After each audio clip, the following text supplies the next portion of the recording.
It certainly didn't come easy for you tonight. Another tough fight, but you did get the victory. What's the feelings like for you right now? Yeah, it was a tough one. We expected him to make adjustments. He made good adjustments in the first 2 rounds. We started off that first round, we're like, oh, we're doing good. Then obviously he actually did what we actually expected him to, even with some of his attacks. But again, yeah, his first 2 rounds were strong, and then we knew we had to pick it up. So from the third round, onwards, we picked it up. So that third round was close, but we were confident we got that third round, and then obviously we took the 4th and 5th. So yeah, tight fight, but when the judges were. The scorecards was getting announced, we were pretty sure we got the last 3. So happy with the win. To beat Max back to back like that, that's saying something. I'm happy to finish the chapter. On to the next.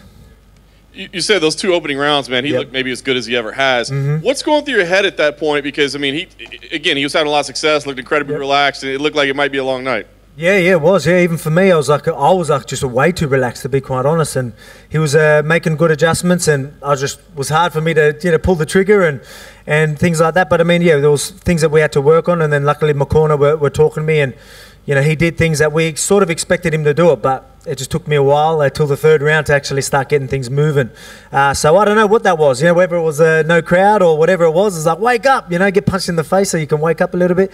But again, the first 2 rounds were tight, but again, I showed what champions are made of, you know what I mean, to dig deep and show that I've got so many tools, make adjustments mid-fight like that. He made good adjustments in between the 2 fights. I made adjustments in between the fights. That just shows you my fight IQ. It shows you the type of fighter I am, and it shows you, a great heart and what champions are made of. Obviously, he's a popular figure, so there's a lot of people going, oh, he didn't win 3, 4, 5, but you guys said you were confident. So what would you point to in 3, 4, 5 to tell people this is why we banked those rounds? Yeah, well, obviously 4th and 5th, I'm pretty confident. Most people would know I clearly won them. That 3rd round was probably a little bit closer out of the 3 last ones. But, obviously the takedowns and, a lot of my shots I feel like were better shots anyway, to be quite honest. But then first 2 rounds, again, I'm a realist. I'll tell you, I believe that, he started off well. But I come back from the 3rd onwards. Again, I showed what champions are made of. This sport isn't easy. And sometimes you're going to be put in these positions, and only certain champions can dig deep like I did. And, again, I'm proud that I dug deep and got the job done and bring this back home to Australia and to my family. You said closing the chapter. I mean, certainly there'd be no need to do a 3rd fight right now. But do you feel like you're done with them forever? Do you feel like maybe at some point down the line, because the fights were so close both times, that a 3rd fight might be interesting? Oh, mate, look, you never know. Again, I'm not going to – if obviously he's got to go through the ranking system again now. And, I don't think the first fight was close. This was probably closer than the first fight, but again, I got the job done. You know what I mean? It doesn't matter. I feel like I could have done a lot better, but I'm still showed that I'm the best fighter in the world, even today. So, I believe I finished that chapter. I don't know where he goes from here, whether he wants to move up, I don't know. But again, I done what I had to do. And, I'm proud of that. And, again, I bring this back home. So I get to bring it back to my family. And I've got my eye on these contenders, whoever it is, whoever's next. There's that top 5. They're about to fight each other, and I've got my eye on every single one of them.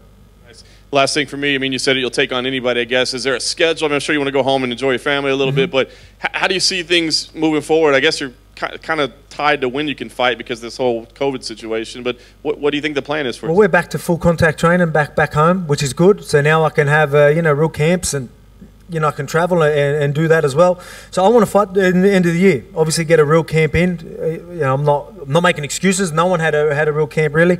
But, I feel like I can definitely do a lot better. And with a full camp later on this year, again, I'm going to keep proving myself as the best featherweight of all time. I really think I'm a few defenses away from that, a couple defenses away from that.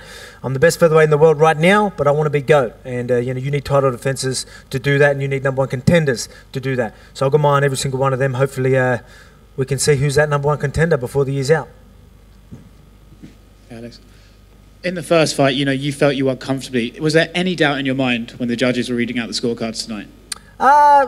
I wouldn't say doubt, you know what I mean? Obviously, again, I trust my corners.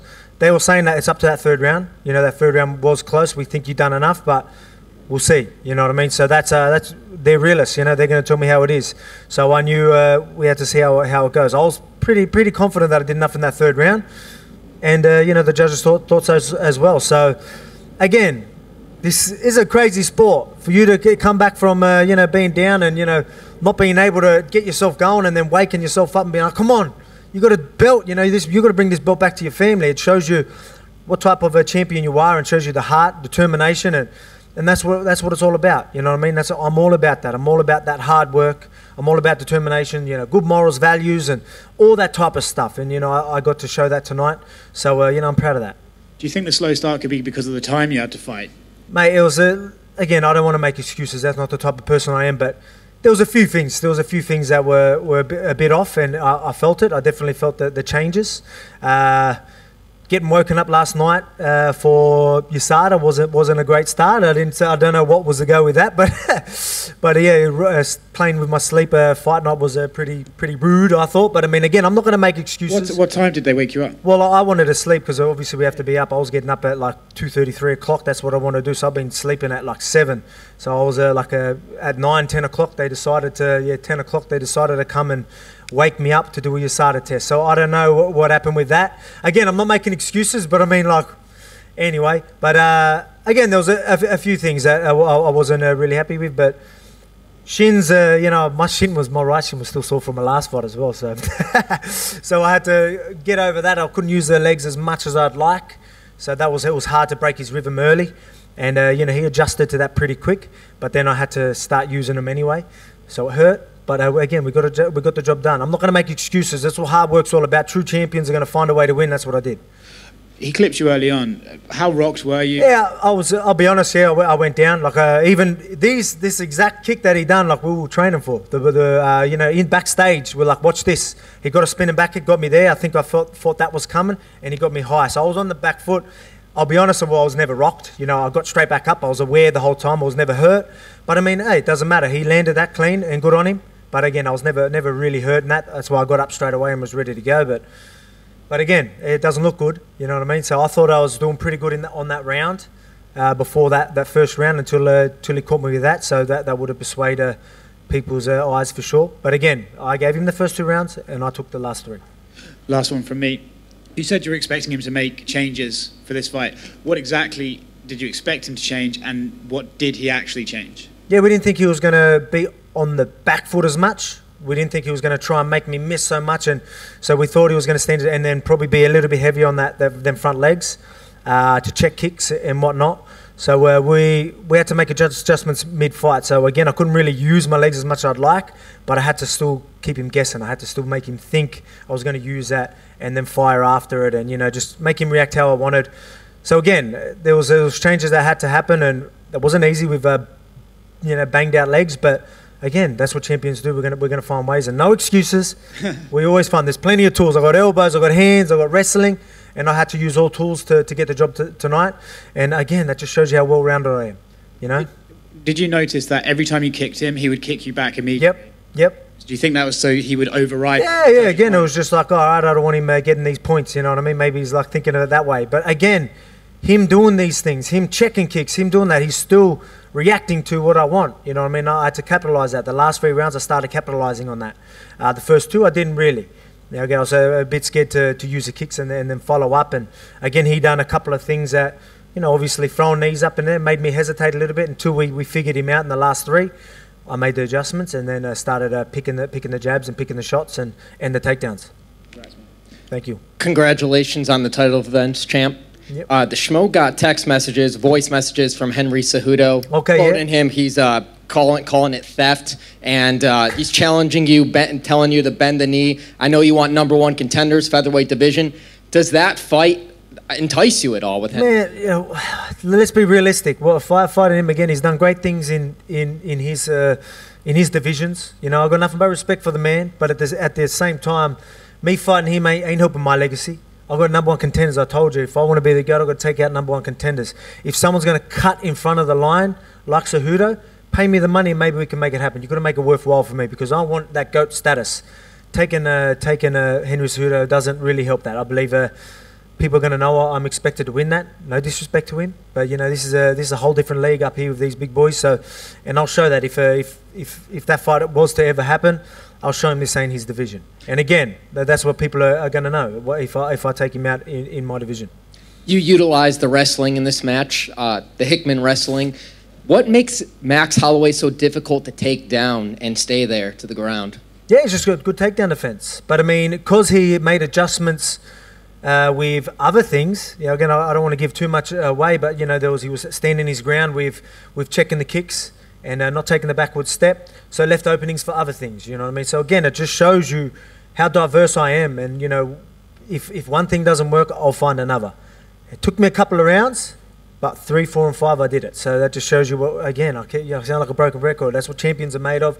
That's what needs to be done when you're in this. You know, when you're fighting the best, you need to work hard and you need to get that. I was going to swear. I'm allowed to swear. You got to get that shit done.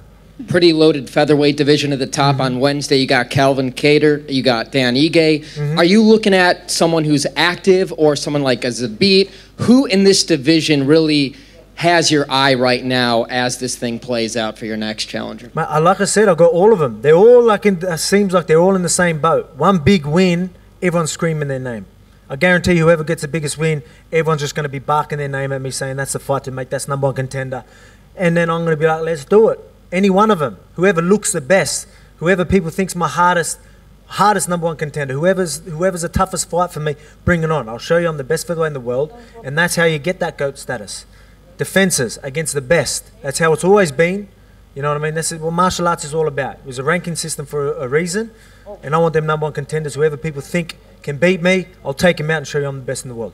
And lastly, I know it's from the same part of the globe, different country, same team. How are you going to become more popular than your teammate, Israel Adesanya? He's on the cover of UFC 4. We have the reveal behind you. Say that again? How are you going to become more popular than your teammate, Israel? Mate, we're doing great things on our side of the world. You know, he's a teammate of mine. We're both doing big things, and it's only going to get bigger. You know what I mean? Everyone's going to be screaming our name, you know, throughout for the next couple of years. So, again, I'm just going to keep defending this belt, show everyone I'm the best, be the GOAT. You know, everyone's going to be screaming my name, and everyone's going to be screaming my name as the GOAT. So, again, tonight was a hard fight, but I got the job done against one of the greatest featherweights of all time. People try to say that. I beat him back-to-back. I didn't have to take this rematch. People got to remember that. People say, no, he deserved it. I won.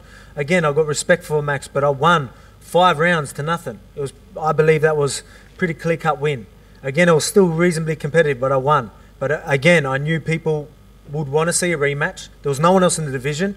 Bring it on. It just shows you what type of champion I am, and I beat him back-to-back. Finish that chapter, on to the next. Congrats, champ. Thank you. Alex, one at the back over here. Now that the fight is behind you, any plans to actually try to enjoy the island at all? I know you mentioned in an interview the other day, tried to get out on the F1 track. Any plans to have some fun tomorrow? Yeah, we went on that Formula 1 track. That was unreal. So that was pretty cool. Fight week shenanigans. It was all right. You know, we got to do that. They took us out on an Aston Martin and some other car. We were drifting, and it was good fun. We actually really enjoyed it. Yeah, man, I wish I could do more, but we leave tonight. So maybe have a couple of beers or something, or we'll just have a bit of fun, and then we've got to head off. So I can't get too drunk. Not on a plane. All good? Thank you.